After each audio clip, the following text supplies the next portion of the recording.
నేను ఎన్నికల సమయంలో పదే పదే మీటింగుల్లో మాట్లాడినప్పుడు కొన్ని విషయాలు చెప్పాను. అందులో నేను ప్రధానంగా చెప్పింది ఆర్థిక వ్యవస్థ చిన్నాభిన్నమైంది.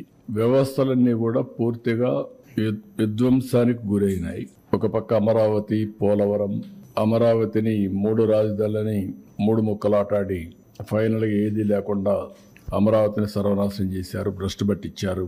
పోలవరం ఆంధ్రప్రదేశ్కు ఒక లైఫ్ లైన్, జీవనాడి.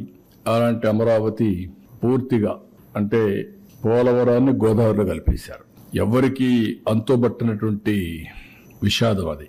ఈ విధంగా ఒక్కోటి కాకుండా ఎవ్వరికి ఫ్రీడమ్ లేకుండా రాష్ట్రానికి రావాలన్నా ఈ రాష్ట్రంలో పుట్టిన వాళ్ళు భయపడే పరిస్థితికి వచ్చారు.